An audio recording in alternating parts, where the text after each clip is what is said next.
Assalamualaikum, kembali lagi di video reaction saya kali ini guys, oke? Mudah-mudahan semuanya sehat selalu. Nah, kali ini saya mau tengok video tentang ini ya. Luar biasa, 4 negara yang pernah berhasil didamaikan oleh Indonesia. Jadi Indonesia pernah mendamaikannya beberapa negara ini. So, jangan lama-lama lagi, mari sama-sama tengok video ini. Let's go.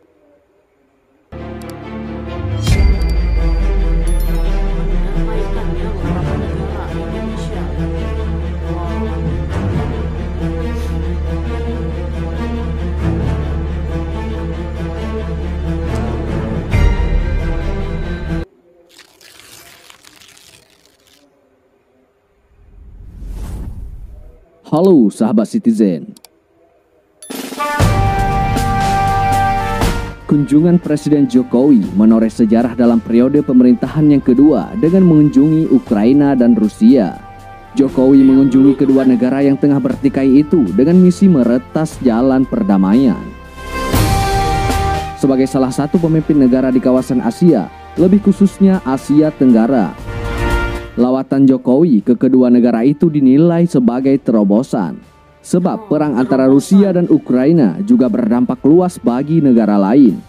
Di sisi lain, kunjungan Jokowi ke kedua negara itu adalah wujud praktik diplomasi Indonesia yang tidak memihak. Indonesia berupaya netral atau tidak condong ke blok manapun, sehingga berharap bisa diterima di semua pihak yang bertikai dengan baik. Mengingat hal tersebut, rupanya Indonesia juga pernah berhasil mendamaikan 4 negara ini.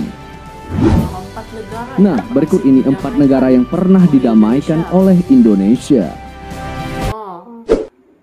Perdamaian di Filipina saat zaman Soeharto.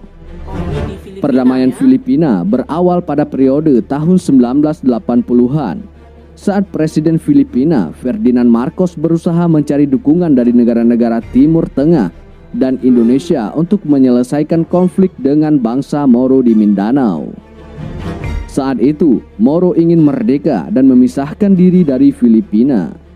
Marcos bertemu dengan Presiden Soeharto di Jakarta, meminta penyelesaian soal Moro agar tetap menjadi bagian dari Filipina.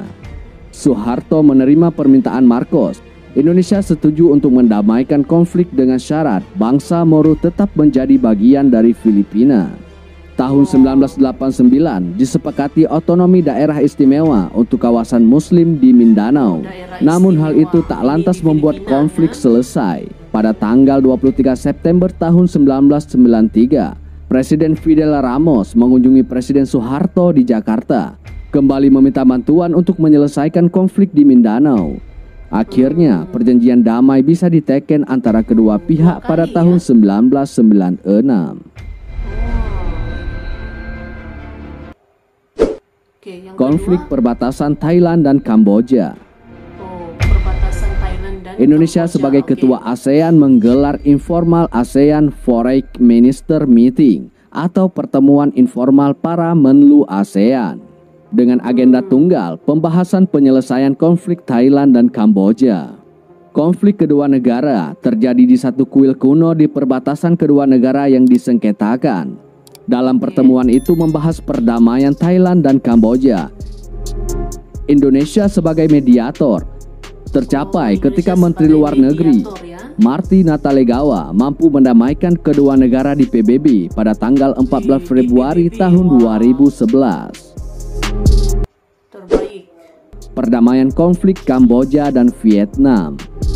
Pada tahun 1988 sampai 1989, Indonesia pernah menjadi tuan rumah Jakarta Informal Meeting atau JIM untuk menyelesaikan konflik antara Kamboja dan Vietnam.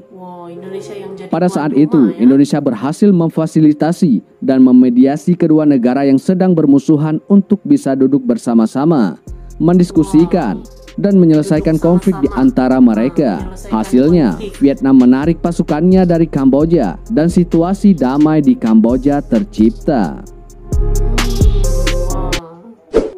Konflik etnis Rohingya dengan Myanmar. Konflik yang masih terjadi hingga menjadi perbincangan luar negeri adalah konflik etnis Rohingya dan Myanmar. Banyak yang beranggapan bahwa pemimpin de facto Myanmar Aung San Suu Kyi tak banyak berperan dalam menyelesaikan konflik tersebut.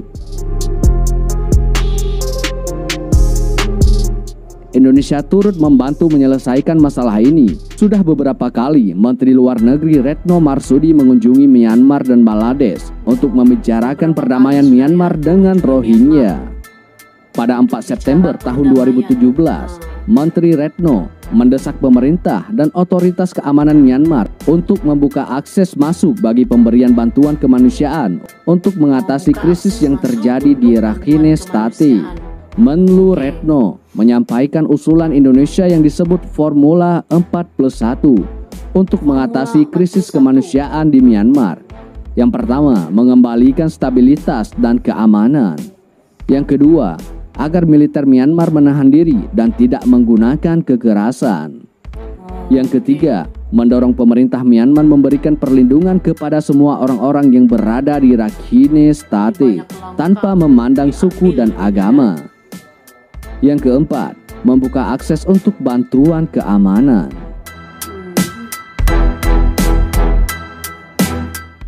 Nah, sahabat Citizen, itulah 4 negara yang berhasil didamaikan oleh Indonesia. Oke guys, jadi itulah dia videonya ini. Jadi itu dia ya, Indonesia pernah mendamaikan beberapa negara ini pada zaman dulu juga, berhasil untuk menciptakan perdamaian gitu ya antara negara-negara berkonflik gitu. Jadi di sini kita nampak memang Indonesia netral gitu ya, tidak memihak pada mana-mana blok gitu kan, pada mana-mana negara, tapi lebih kepada mencari perdamaian, penyelesaian ini terbaik. So, terima kasih banyak sebab kamu sudah menonton video ini. Jangan lupa macam biasa untuk support channel saya dengan subscribe, like video ini, dan jangan lupa untuk komen juga, oke? Terima kasih banyak dan kita jumpa lagi di video seterusnya. Assalamualaikum.